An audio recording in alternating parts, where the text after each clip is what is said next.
एक पंडित जी के घर में उनकी पहली संतान का जन्म होने वाला था।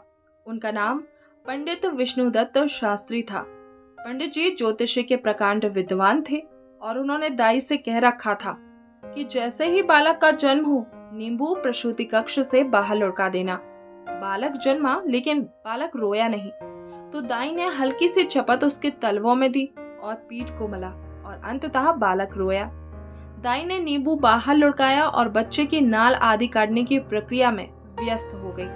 उधर पंडित जी ने गणना की तो पाया कि बालक की कुंडली में पितृहंता योग है, अर्थात उनके ही पुत्र के हाथों उनकी मृत्यु का योग है।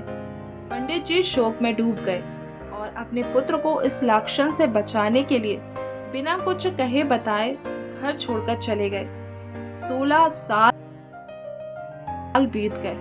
बालक अपने पिता के विषय में पूछता, लेकिन बेचारी पंडिताइन उसके जन्म की घटना के विषय में सब कुछ बताकर चुप हो जाती, क्योंकि उसे इससे ज्यादा कुछ पता ही नहीं था। पंडित जी का बेटा अपने पिता के पग चिन्हों पर चलते हुए प्रकांड ज्योतिषी बना। उसी वर्ष राज्य में वर्षा नहीं हुई।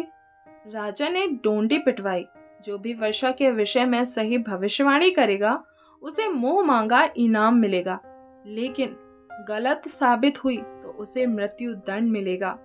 बालक ने गणना की और निकल पड़ा, लेकिन जब वह दरबार में पहुंचा तो देखा एक वृद्ध ज्योतिषी पहले ही आसन जमाए बैठे हैं। कुछ देर बाद, राजन, आज संध्या काल में ठीक 4 बजे वर्षा होगी। बालक ने अपनी गणना से मिलान किया और आगे आकर बोला, महाराज, मैं भी कुछ कहना चाहूंगा। राजा ने अनुमति दे दी। राजन, वर्षा आज ही होगी, लेकिन 4 बजे नहीं, बल्कि 4 बजे के कुछ पलों के बाद होगी। वृद्ध ज्योतिषी का मुंह अपमान से लाल हो गया और उन्होंने दूसरी भविष्यवाणी भी कर डाली। महाराज, वर्षा के साथ ओले भी गिरेंगे और ओले 50 ग्राम के होंगे। बालक ने फिर गणना की। महाराज, ओले गिरेंगे, लेकिन कोई भी ओला 45 से 48 ग्राम से ज्यादा का नहीं होगा।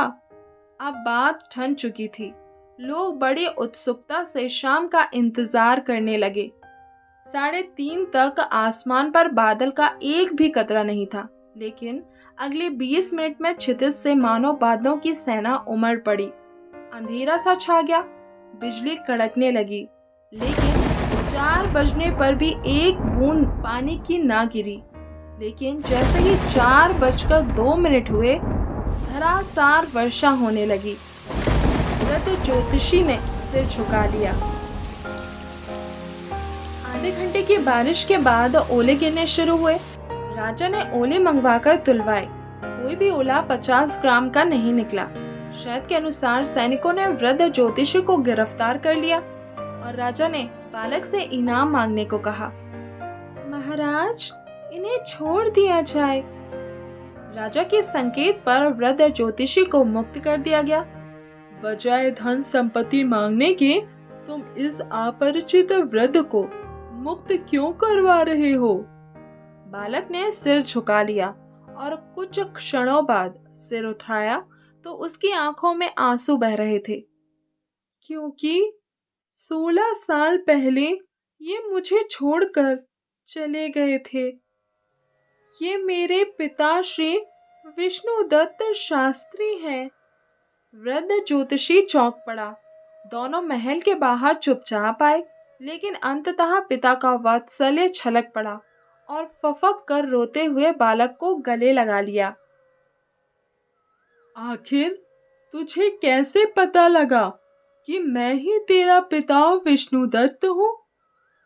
क्योंकि आप आज भी गणना तो सही करते हैं, लेकिन कॉमन सेंस का प्रयोग नहीं करते। मतलब?